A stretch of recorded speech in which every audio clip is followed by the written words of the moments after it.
God. What can I say? Last night was heavy.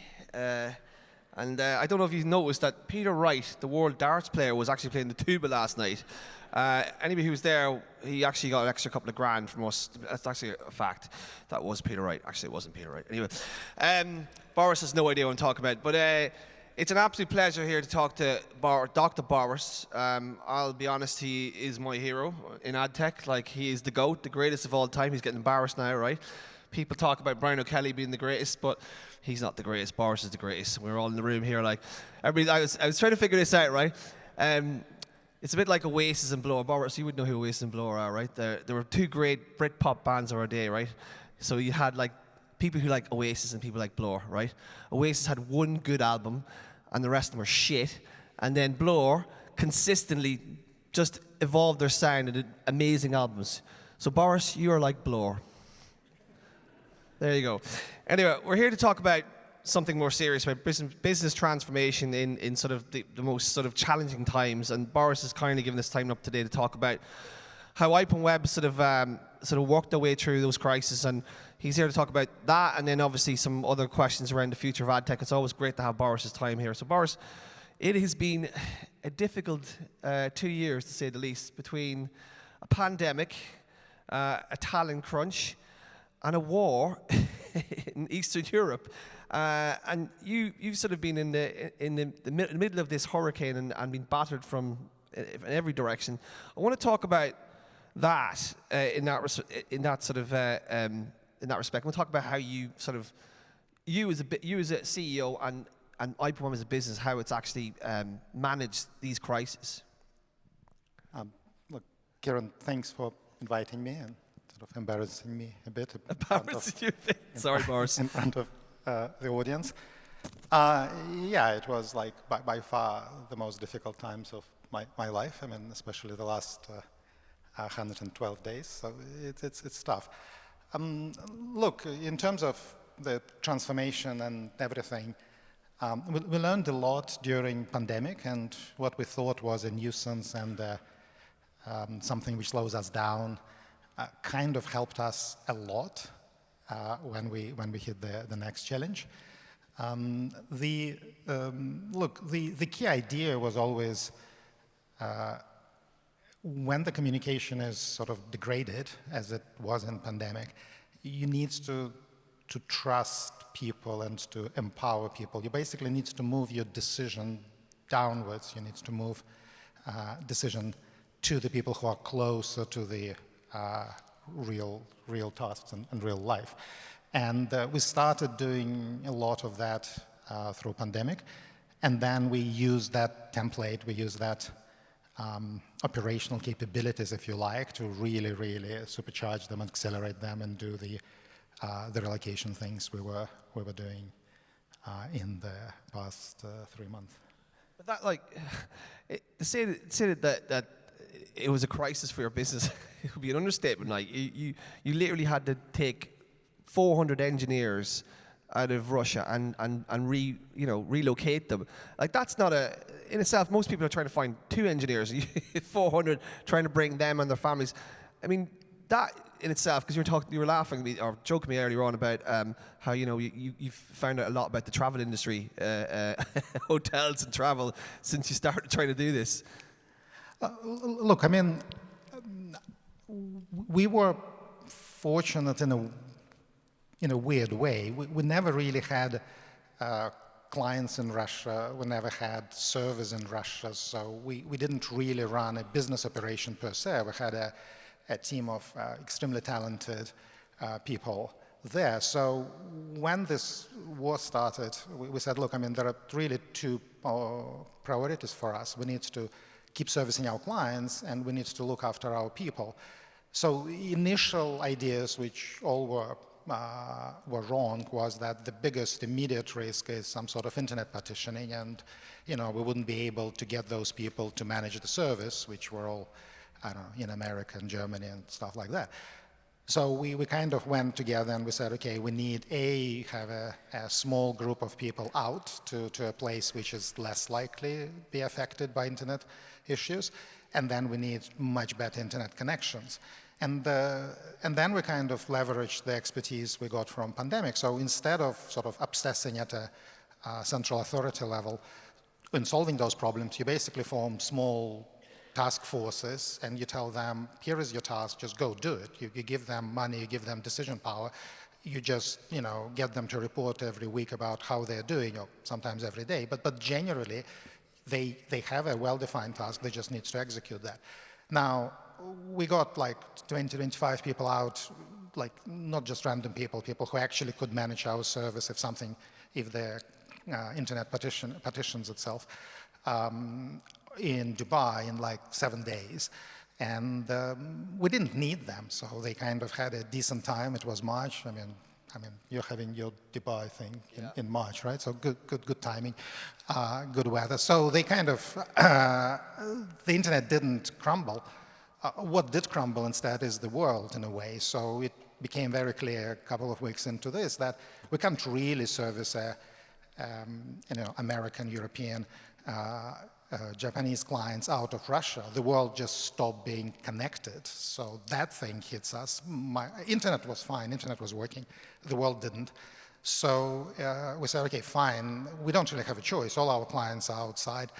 Most of our people are strongly anti-war. They don't really want to stay in a sort of, at least long term. They don't see them living in Russia long term. So we need to get them out. And that was when, we ended up, well, the template was similar. Small team, totally dedicated, empowered, just go figure out how to relocate people quickly. That's when we learned a lot about the hospitality industry. It's a horrible business. I mean, it's not a rocket science. It's not like machine learning. There is no math. But there is like... You would hate that, though, then? There's no algorithm to optimize. I think initially we were somewhat, how should I say, too kind of cocky. We said, okay, what can possibly be very difficult? The difficult part is that there are millions of tiny things which you need to get right, and if you don't get them right, I mean, you devastate people. I don't know, like hamsters don't travel on planes. Did you know that?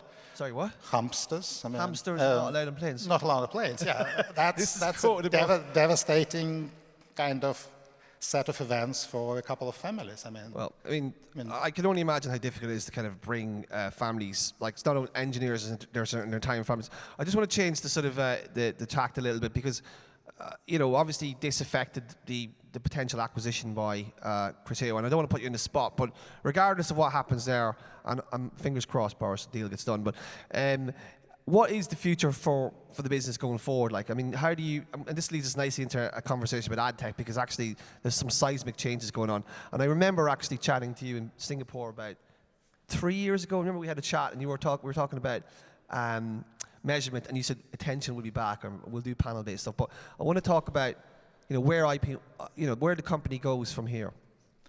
Look, we were always delivering, or at least aspiring to deliver, sort of engineering excellence. In a way, 10 years ago, 5 years ago, it was more about building bespoke custom systems and sort of going after problem by just building a custom solution to address that. Now, these days, the industry gets so complicated and so kind of interconnected and commoditized that even if you have a ridiculously relevant and important piece of technology which you want to implement, it wouldn't actually work in isolation. You need connections to,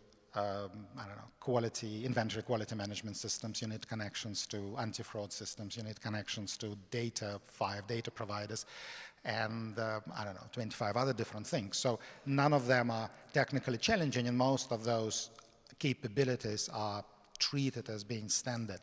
So the net effect is that, there is still a ton of really interesting unsolved problems, and you need brilliant engineers to solve them.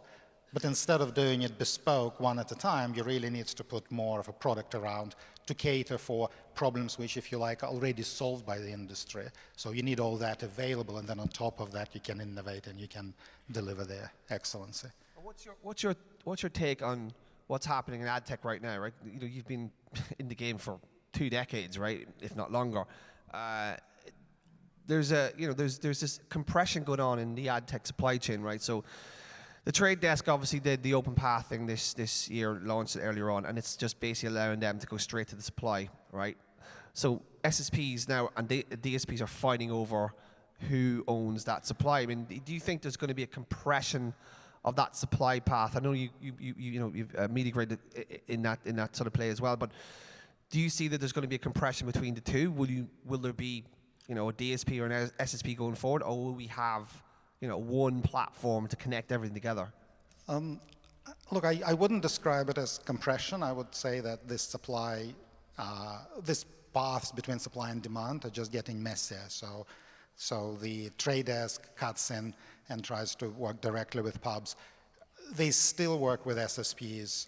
Those pubs are still let other SSPs connect to them to provide demand. Look, at a very high level, if you have a big pool of inventory, and it needs to be really big, your best for a publisher, your best possible outcome is that you don't have either SSPs or DSPs. You just get the advertisers to come, or agencies more realistically, come to use your systems directly. And like Facebook got away with it. Now YouTube got away with it, probably up to maybe who knows. Snapchat works like that. So if you're really big, that's what you really want, and I guess that's part of the consolidation drive between different publishing groups. Now that's your supply side aspiration, but the demand side, or more specifically agencies, they don't really like that, because if you think about 50 sort of huge walled gardens, that means that a poor agency needs to work with 50 different interfaces to actually move the budget around. That is very difficult to automate. There are all sorts of training challenges and stuff like that. So they're kind of pushing back. And then another piece which also happens is that those smaller gardens, they're never perfectly balanced. You have your own sales team, that sales team brings money, and sometimes they sell stuff which you don't really have. So you kind of want a little bit of sneak peek of some of the adjacent walled gardens so that you can actually drive their inventory up. In the same way, you get too much supply, you can't sell everything. So you've got those imbalances. So net, you probably have a situation when those 50-odd semi-walled gardens are kind of interconnected by some sort of systems which are trying to balance supply and demand, and then provide all sorts of yield services, probably some data services, and all stuff of that. So I wouldn't call it compression. I would call it just more complicated setup compared to what we got used to. So you think that there could be one piece of technology that does a lot of that, or do you still think there could be supply and demand? Because there's a demarcation between the two. Always the ad tech said there has to be demand side, there has to be supply side. But what you're saying here, or what I think you're saying, is that there could be a system to kind of connect all these sort of fragmented walled gardens, and not necessarily need it sounds like an ad server actually, rather than. Well, our industry keeps delivering many systems when one can potentially do. So I don't believe that will be a system. It will be a bunch of systems. And I think many of the existing SSPs and probably some of the DSPs will start sort of playing more of that role. So role of balancing supply demand across multiple semi-walled gardens.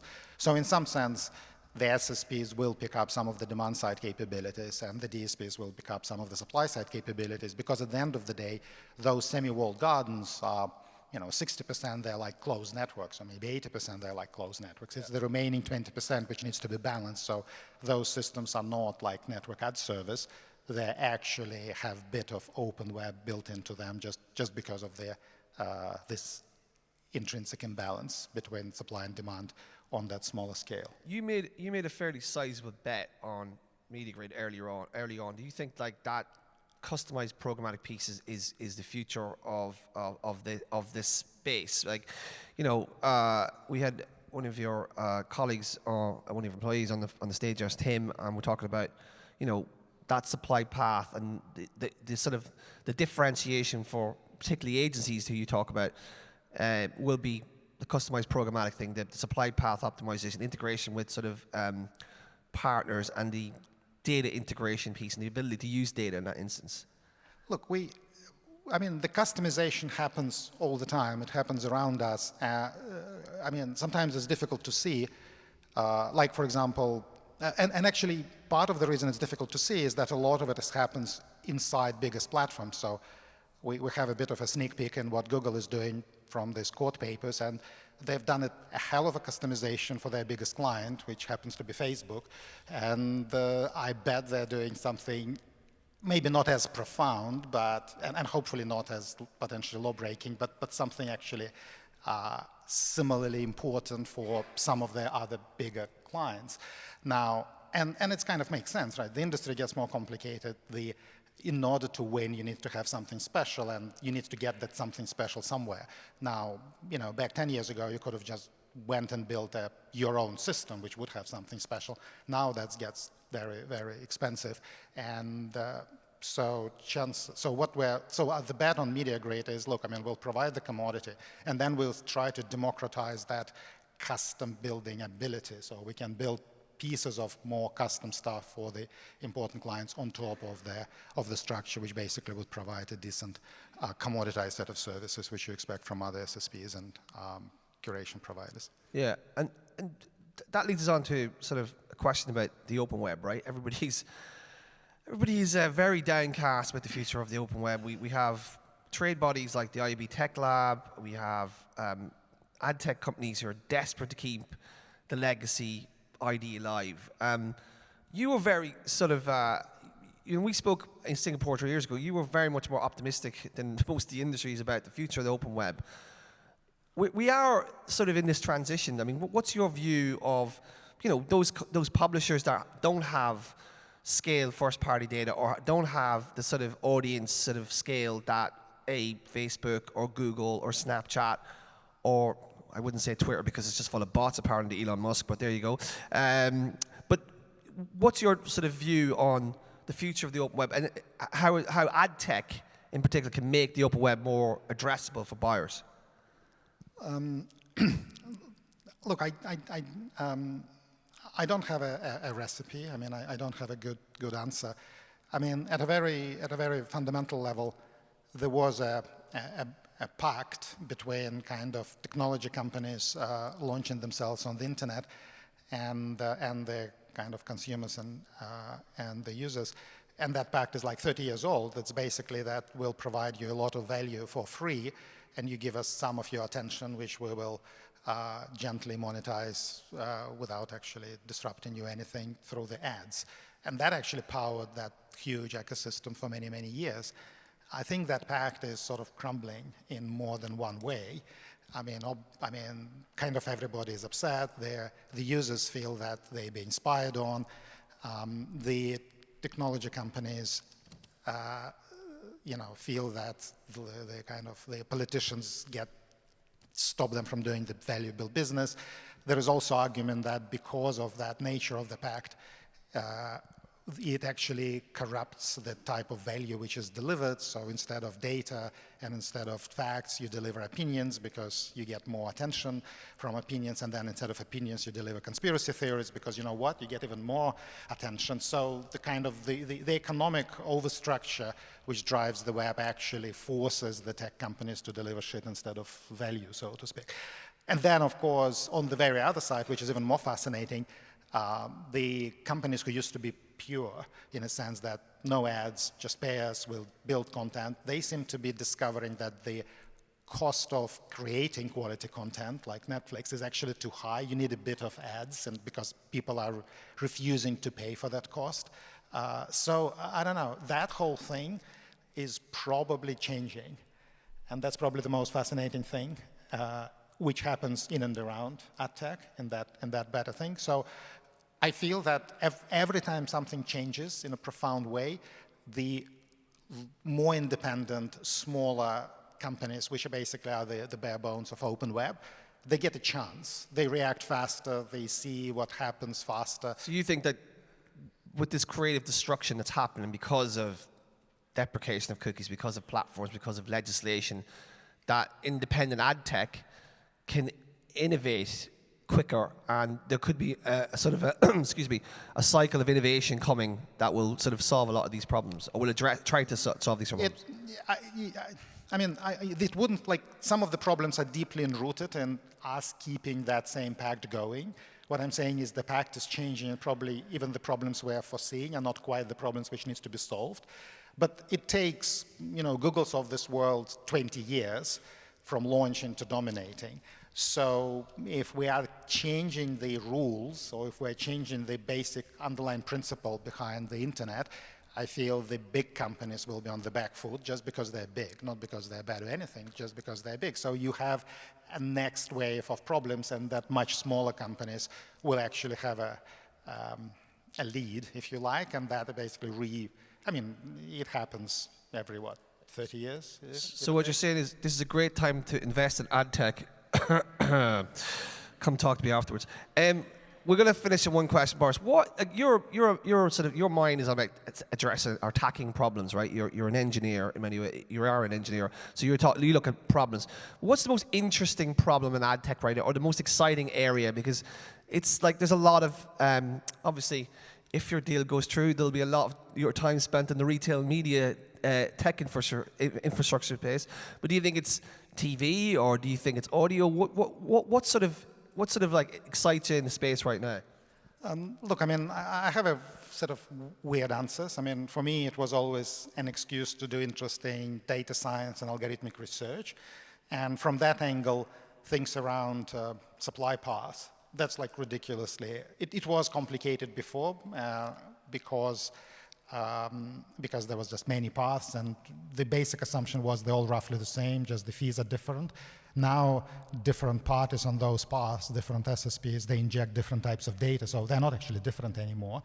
And if anything, there is even more of them. There is like combinatorial complexity there. How on earth you find the best one? That's again, it's probably not super critical for the business. It's just personally a very fascinating example of the problem. Huge data set, difficult science, and some economic value if you get it right. And there are probably 2 or 3 like that, just emerging. Like another one, which I know you're discussing a lot, is okay. You used to buy fairly efficiently because you knew what was the effect of your particular decision. You can literally trace. You showed somebody an ad, you kind of trace the chain of events after that, and you know that there was a conversion, there was some buy. Okay, terrific. Now you lose all that. So you have sort of cohort-based reporting, which is vague, unclear, but you still need to maintain decently effective buy. So how on earth you do it? It's kind of you throw away 20 years of machine learning research, which is like supervised learning. You start working on something totally different. How on earth do you do that? Fascinating problem, a lot of money, whoever solves it first. I hope it's not Google, but that's the sort of thing. I hope so too, Boris. I think we've sort of run out of time, but I could sit here and talk to you all day, Boris. I think you're awesome. Ladies and gentlemen, the greatest of all time, Boris, Dr. Boris. Give it up, Boris. Thank you. Thank you very much, Peter. Thank you.